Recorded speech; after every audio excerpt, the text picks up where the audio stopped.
Chapter 7. The Diamond Mines Again.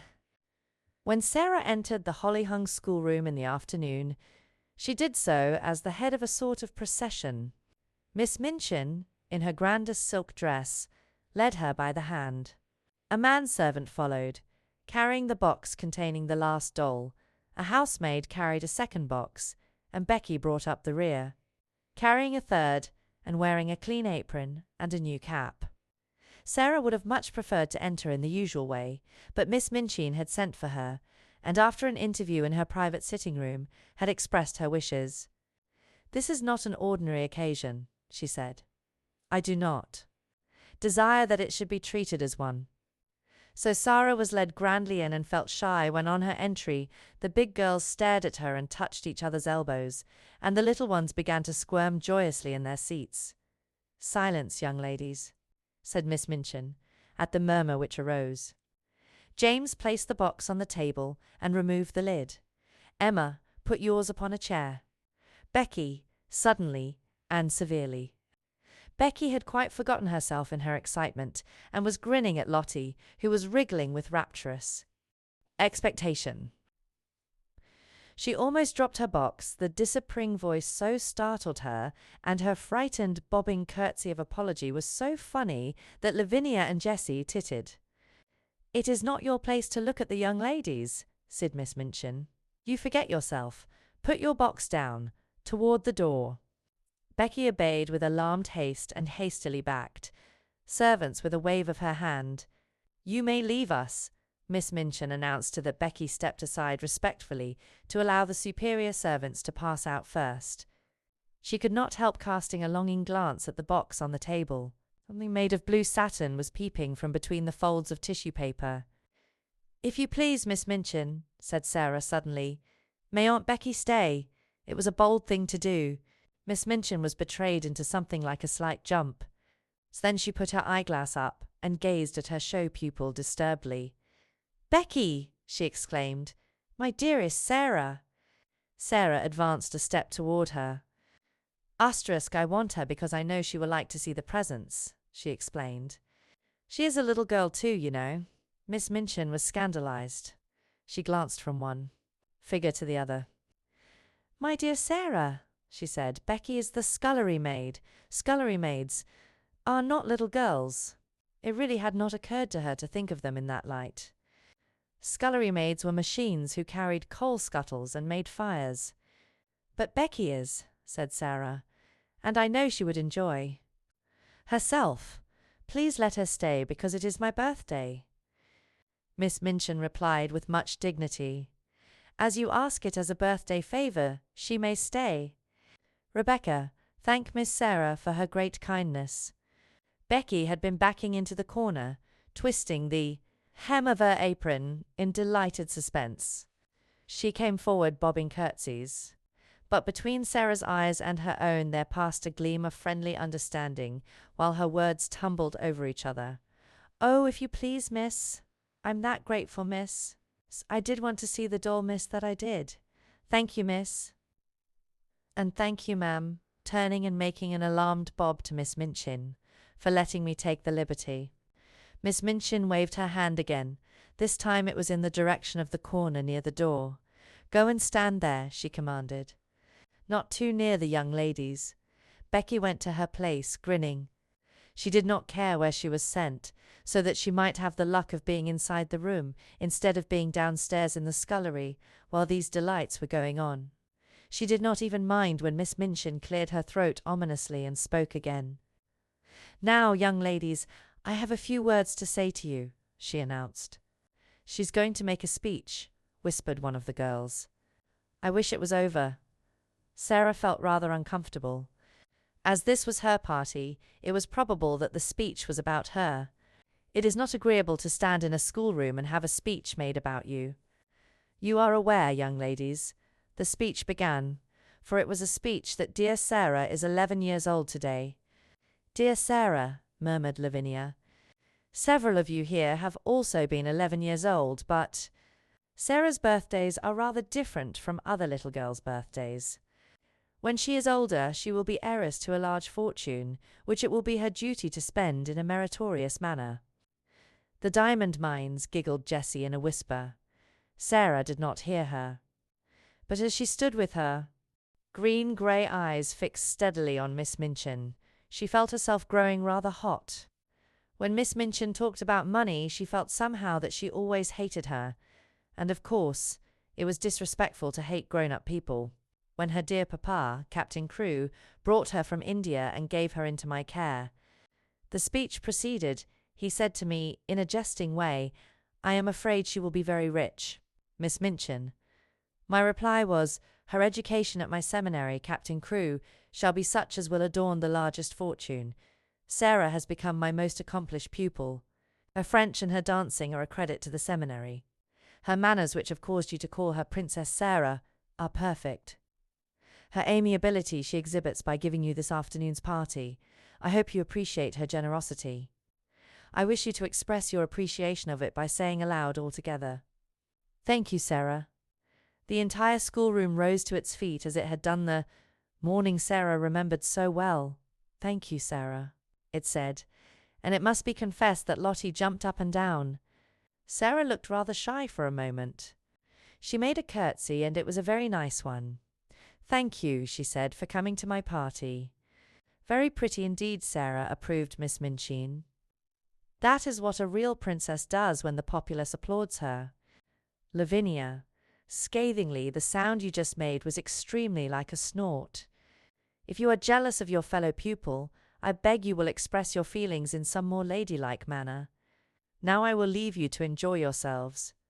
The instant she had swept out of the room, the spell her presence always had upon them was broken. The door had scarcely closed before every seat was empty. The little girls jumped or tumbled out of theirs. The older ones wasted no time in deserting theirs. There was a rush toward the boxes. Sarah had bent over one of them with a delighted face. "These are books, I know," she said. The little children broke into a rueful murmur, and Ermengarde looked aghast. "Does your papa send you books for a birthday present?" she exclaimed. "Why, he's as bad as mine." "Don't open them, Sarah." "Like them," Sarah laughed, but she turned to the biggest box. When she took out the last doll, it was so magnificent that the children uttered delighted groans of joy, and actually drew back to gaze at it in breathless rapture. "She is almost as big as Lottie," someone gasped. Lottie clapped her hands and danced about, giggling. "She's dressed for the theatre," said Lavinia. "Her cloak is lined with ermine," cried Ermengarde, darting forward. "She has an opera glass in her hand, a blue and gold one. Here is her trunk," said Sarah. "Let us open it and look at her things." She sat down upon the floor and turned the key. The children crowded, clamoring around her, as she lifted tray after tray and revealed their contents. Never had the schoolroom been in such an uproar. There were lace collars and silk stockings and handkerchiefs. There was a jewel case containing a necklace and a tiara, which looked quite as if they were made of real diamonds. There was a long sealskin and muff. There were ball dresses and walking dresses and visiting dresses. There were hats and tea gowns and fans. Even Lavinia and Jessie forgot that they were too elderly to care for dolls, and uttered exclamations of delight and caught up things to look at them. "Suppose," Sarah said as she stood by the table, putting a large black velvet hat on the impassively smiling owner of all these splendors. "Suppose she understands human talk and feels proud of being admired." "You are always supposing things," said Lavinia, and her air was very superior. "I know I am," answered Sarah undisturbedly. "Like it, there's nothing so nice as supposing. It's almost like being a fairy. If you suppose anything hard enough, it seems as if it were real." "It's all very well to suppose things if you have everything," said Lavinia. "Could you suppose and pretend if you were a beggar and lived in a garret?" Sarah stopped arranging the last doll's ostrich plumes and looked thoughtful. "I believe I could," she said. "If one was a beggar, one would have to suppose and pretend all the time, but it mightn't be easy." She often thought afterward how strange it was that just as she had finished saying this, just at that very moment, Miss Amelia came into the room.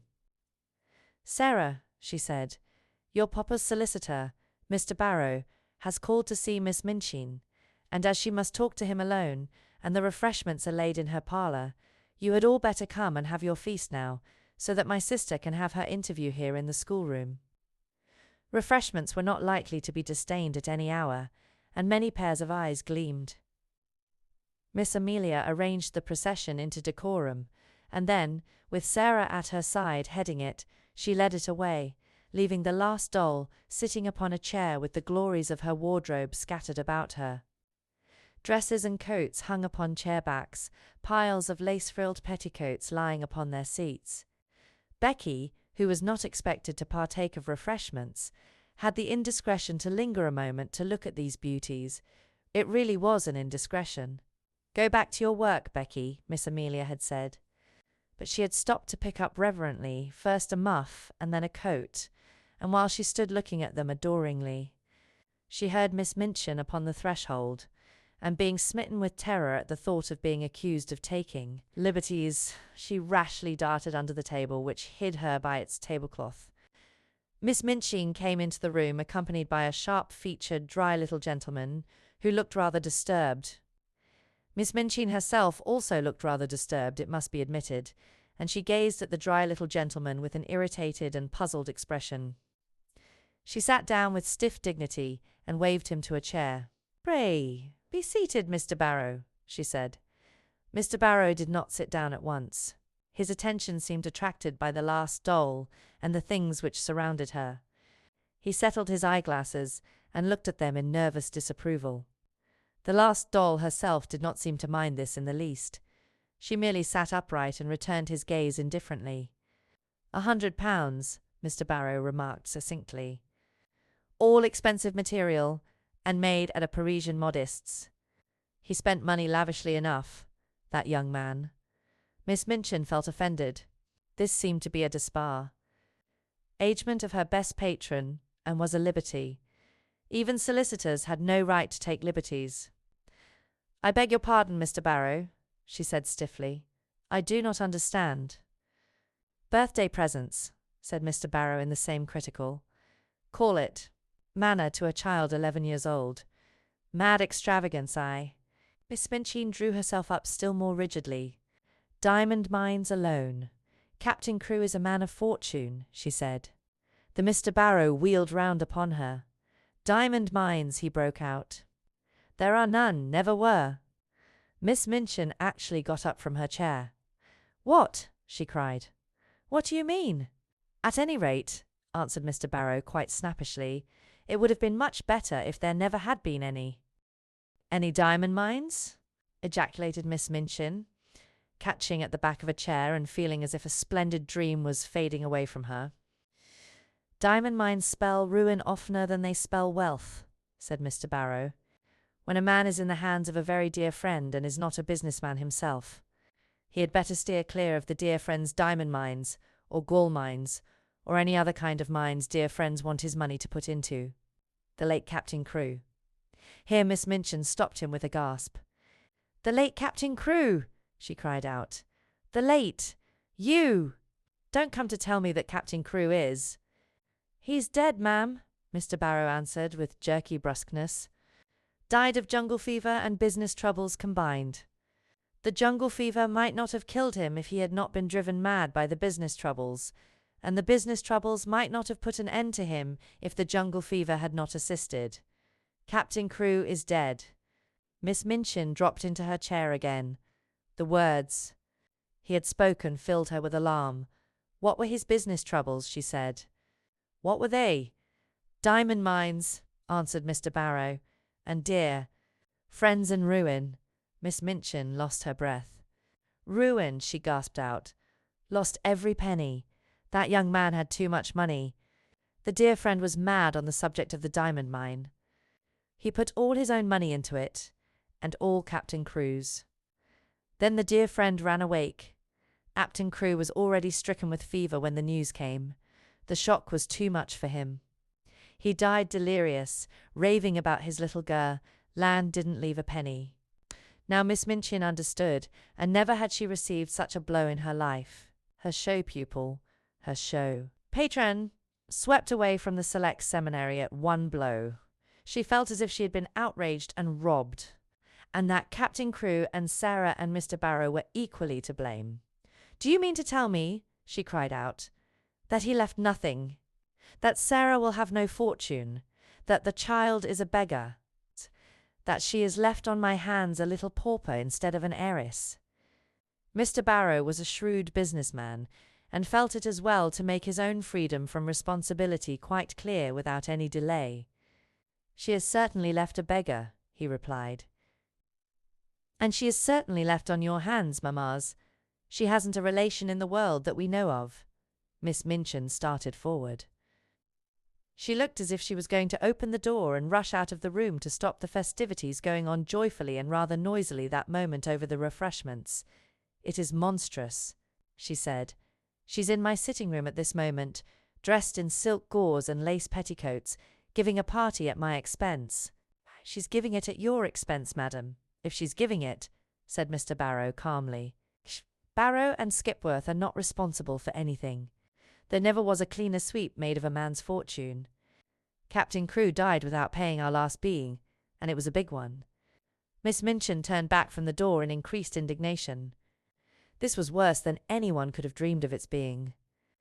"That is what has happened to me," she cried. "I was always so sure of his payments that I went to all sorts of ridiculous expenses for the child. I paid the bills for that ridiculous doll and her ridiculous fantastic wardrobe. The child was to have anything she wanted. She has a carriage and a pony and a maid, and I've paid for all of them since the last cheque came." Mr. Barrow evidently did not intend to remain to listen to the story of Miss Minchin's grievances after he had made the position of his firm clear and related the mere dry fact. He did not feel any particular sympathy for irate keepers of boarding schools. "You had better not pay for anything more, ma'am," he remarked, "unless you want to make presents to the young lady. No one will remember you. She hasn't a brass farthing to call her own."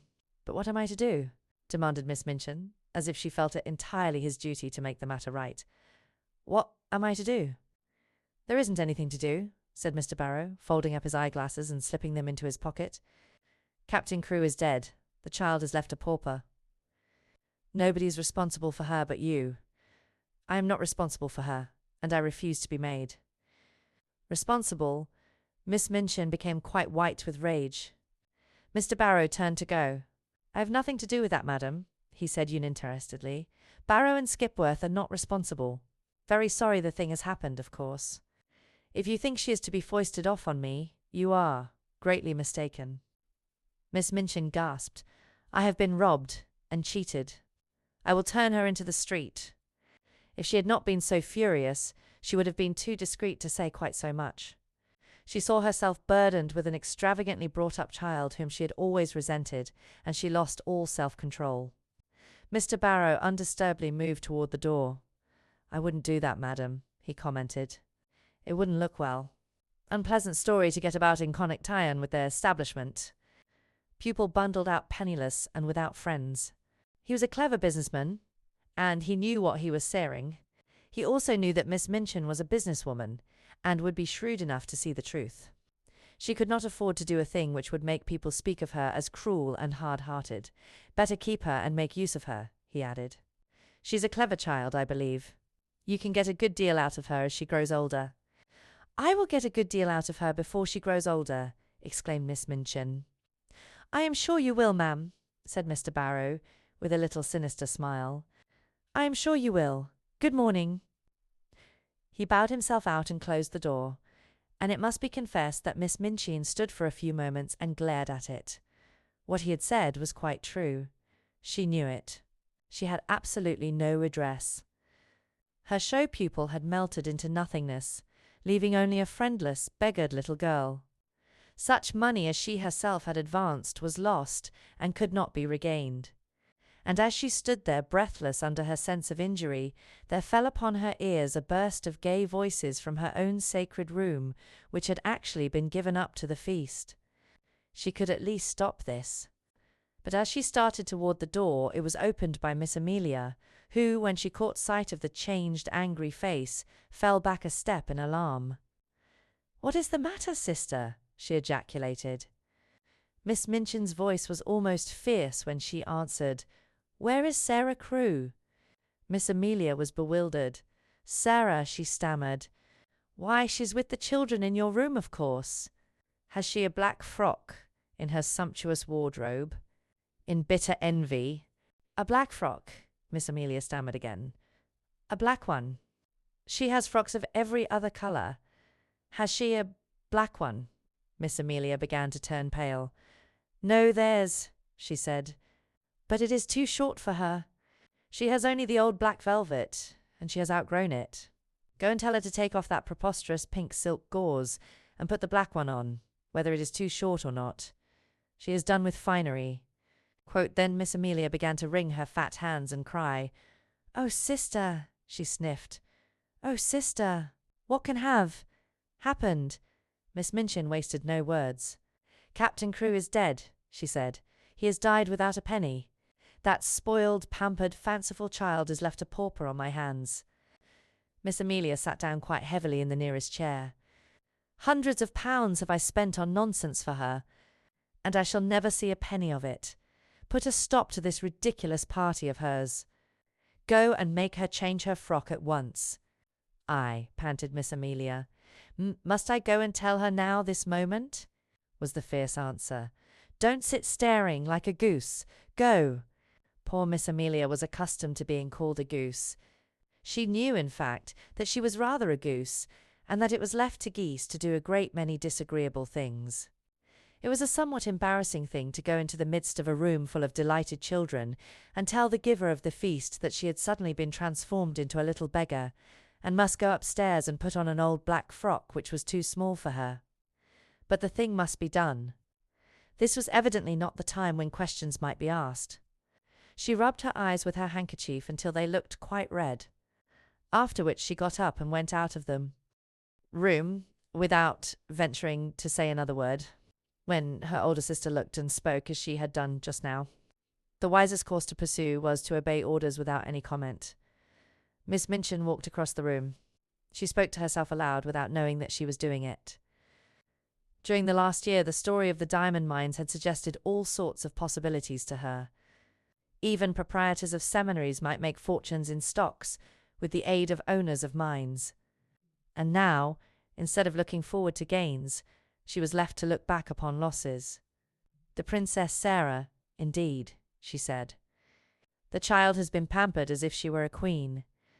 She was sweeping angrily past the corner table as she said it, and the next moment she started at the sound of a loud, sobbing sniff which issued from under the cover. "What is that?" she exclaimed angrily.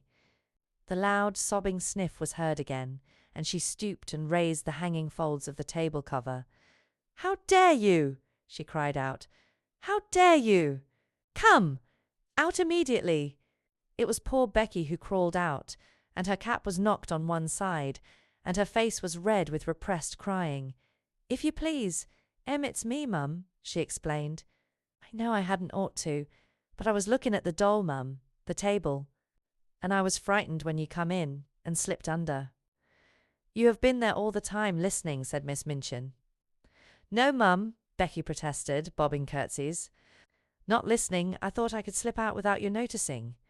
But I couldn't, and I had to stay. But I didn't listen. Mamel wouldn't for nothing. But I couldn't help hearing."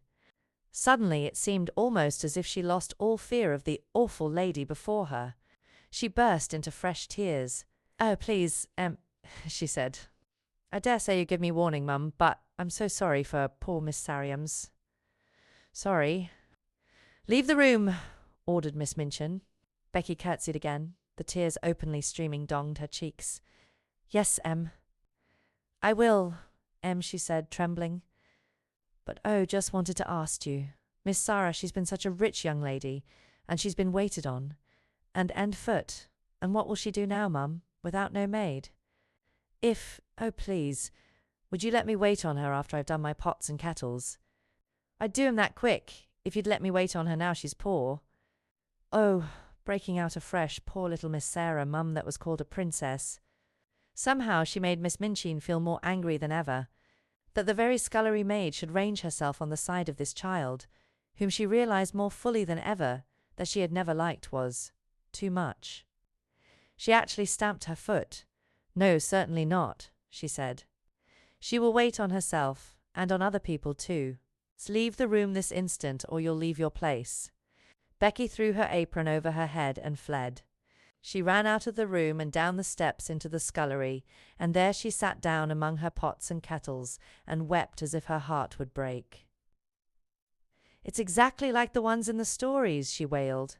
"Them poor princess ones that was drove into the world." Miss Minchin had never looked quite so still and hard as she did when Sarah came to her, a few hours later, in response to a message she had sent her. Even by that time it seemed to Sarah as if the birthday party had either been a dream or a thing which had happened years ago, and had happened in the life of quite another little girl. Every sign of the festivities had been swept away. The holly had been removed from the schoolroom walls and the forms and desks put back into their places. Miss Minchin's sitting room looked as it always did. All traces of the feast were gone, and Miss Minchin had resumed her usual dress. The pupils had been ordered to lay aside their party frocks. And this having been done, they had returned to the schoolroom and huddled together in groups, whispering and talking excitedly. "Sarah to come to my room," Miss Minchin had said to her sister, "and explain to her clearly that I will have no crying or unpleasant scenes." "Sister," replied Miss Amelia, "she is the strangest child t'ever saw. She has actually made no fuss at all. You remember she made none when Captain Crewe went back to India. When I told her what had happened, she just stood quite still and looked at me without making a sound. Her eyes seemed to get bigger and bigger, and she went quite pale. When I had finished, she still stood staring for a few seconds, and then her chin began to shake, and she turned round and ran out of the room and upstairs. Several of the other children began to cry, but she did not seem to hear them, or to be alive to anything but just what I was saying. It made me feel quite queer not to be answered. And when you tell anything sudden, it is. And strange, you expect people will say something whatever. Nobody but Sarah herself ever knew what had happened in her room after she had run upstairs and locked her door. In fact, she herself scarcely remembered anything but that she walked up and down, saying over and over again to herself in a voice which did not seem her own, "My papa is dead, my papa is dead." Once she stopped before Emily, who sat watching her from her chair, and cried out wildly, "Emily, do you hear? Do you hear papa's dead? He is dead in India, thousands of miles away." When she came into Miss Minchin's sitting room in answer to her summons, her face was white and her eyes had dark rings around them. Her mouth was set as if she did not wish it to reveal what she had suffered and was suffering. She did not look in the least like the rose-coloured butterly child who had flown about from one of her treasures to the other in the decorated schoolroom. She looked instead a strange, desolate, almost grotesque little figure. She had put on, without Mariette's help, the cast-aside black velvet frock. It was too short and tight, and her slender legs looked long and thin, showing themselves from beneath the brief skirt. As she had not found a piece of black ribbon, her short, thick black hair tumbled loosely about her face and contrasted strongly with its pallor. She held Emily tightly in one arm, and Emily was swathed in a piece of black material. "Put down your doll," said Miss Minchin. "What do you mean by bringing her here?" "No," Sarah answered. "I will not put her down. She is all I have. My papa gave her to me." She had always made Miss Minchin feel secretly uncomfortable, and she did so now. She did not speak with rudeness so much as with a cold steadiness with which Miss Minchin felt it difficult to cope, perhaps, because she knew she was doing a heartless and inhuman thing. "So you will have no time for dolls in future," she said. "You will have to work and improve yourself and make yourself useful." Sarah kept her big, strange eyes fixed on her and said not a word. "Everything will be very different now," Miss Minchin went on. "I suppose Miss Amelia has explained matters to you?" "Yes," answered Sarah. "My papa is dead. He left me no money. I am quite poor." "You are a beggar," said Miss Minchin, her temper rising at the recollection of what all this meant. "It appears that you have no relations and no home, and no one to take care of you." For a moment the thin, pale little face twitched, but Sarah again said nothing. "What are you staring at?" demanded Miss Minchin sharply. Are you so stupid that you cannot understand? I tell you that you are quite alone in the world, and have no one to do anything for you, unless I choose to keep you here out of charity. I understand, answered Sarah, in a low tone, and there was a sound as if she had gulped down something which rose in her throat. I understand. That doll, cried Miss Minchin, pointing to the splendid birthday gift seated near, that ridiculous doll with all her nonsensical, extravagant things. I actually paid the bill for her. Sarah turned her head toward the chair. The last doll, she said. The last doll, and her little, mournful voice had an odd sound. The last doll, indeed, said Miss Minchin. And she is mine, not yours. Everything you own is mine. Please take it away from me then, said Sarah. I do not want it. If she had cried and sobbed and seemed frightened, Miss Minchin might almost have had more patience with her. She was a woman who liked to domineer and feel her power, and as she looked at Sarah's pale little steadfast face and heard her proud little voice, she quite felt as if her might was being set at naught. Don't put on grand airs, she said. The time for that sort of thing is past. You are not a princess any longer. Your carriage and your pony will be sent away, your maid will be dismissed. You will wear your oldest and plainest clothes, your extravagant ones are no longer suited to your station. You are like Becky, you must work for your living. To her surprise, a faint gleam of light came into the eyes, a shade of relief. Can I work? She said. If I work, it will not matter so much what I can do. You can do anything you are told, was the answer. You are a sharp child and pick up things readily. One if you make yourself useful, one may let you stay here. You speak French well, and you can help with the younger children. May I? Exclaimed Sarah. Oh, please let me. I know I can teach them. I like them, and they like me. Don't talk nonsense about people liking you, said Miss Minchin. You will have to do more than teach the little ones. You will run errands and help in the kitchen as well as in the schoolroom. If you don't please me, you will be sent away. Remember that. Now go. Sarah stood still just a moment, looking at her. In her young soul, she was thinking deep and strange things. Then she turned to leave the room. Stop, said Miss Minchin. Don't you intend to thank me? Sarah paused, and all the deep, strange thoughts surged up in her breast. What for? She said. For my kindness to you, replied Miss Minchin. For my kindness in giving you a home. Sarah made 2 or 3 steps toward her. Her thin little chest heaved up and down, and she spoke in a strange, unchildishly fierce way. You are not kind, she said. You are not kind, and it is not a home. And she had turned and run out of the room before Miss Minchin could stop her or do anything but stare after her with stony anger. She went up the stairs slowly, but panting for breath, and she held Emily tightly against her side. I wish she could talk, she said to herself. If she could speak. If she could speak. She meant to go to her room and lie down on the tiger skin with her cheek upon the great cat's head, and look into the fire and think and think and think. But just before she reached the landing, Miss Amelia came out of the door and closed it behind her, and stood before it looking nervous and awkward. The truth was that she felt secretly ashamed of the thing she had been ordered to do. You are not to go in there, she said. Not go in, exclaimed Sarah, and she fell back a pace. That is not your room now, Miss Amelia answered, reddening a little. Somehow, all at once, Sarah understood. She realized that this was the beginning of the change Miss Minchin had spoken of. Where is my room? She asked, hoping very much that. Her voice did not shake. You are to sleep in the attic next to Becky. Sarah knew where it was. Becky had told her about it. She turned and mounted up 2 flights of stairs. The last one was narrow and covered with shabby strips of old carpet.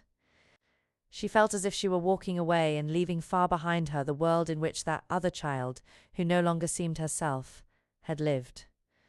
This child, in her short, tight old frock, climbing the stairs to the attic, was quite a different creature. When she reached the attic door and opened it, her heart gave a dreary little thump. Then she shut the door and stood against it and looked about her. Yes, this was another world. The room had a slanting roof and was whitewashed. The whitewash was dingy and had fallen off in places. There was a rusty grate, an old iron bedstead, and a hard bed covered with a faded coverlet. Some pieces of furniture, too much worn to be used downstairs, had been sent up. Under the skylight in the roof, which showed nothing but an oblong piece of dull grey sky, there stood an old battered red footstool. Sarah went to it and sat down. She seldom cried. She did not cry now. She laid Emily across her knees and put her face down upon her and her arms around her, and sat there, her little black head resting on the black draperies, not saying one word, not making one sound. And as she sat in this silence there came a low tapper, the door such a low, humble one that she did not at first hear it, and indeed was not roused until the door was timidly pushed open, and a poor tear-smeared face appeared peeping round it. It was Becky's face, and Becky had been crying furtively for hours and rubbing her eyes with her kitchen apron until she looked strange indeed. "Oh, miss," she said under her breath, "might I would you allow me just to come in?" Sarah lifted her head and looked at her. She tried to begin a smile, and somehow she could not. Suddenly, and it was all through the loving mournfulness of Becky's streaming eyes, her face looked more like a child's, not so much too old for her years. She held out her hand and gave a little sob. "Oh, Becky," she said, "I told you we were just the same. Only two little girls. Just two little girls. You see how true it is. There's no difference now. I'm not a princess any more." Becky ran to her and caught her hand and hugged it to her breast, kneeling beside her and sobbing with love and pain. "Yes, miss, you are," she cried, and her words were all broken. "Whatever happens to you, whatever you'd be a princess all the say, man nothing couldn't make you nothin' different.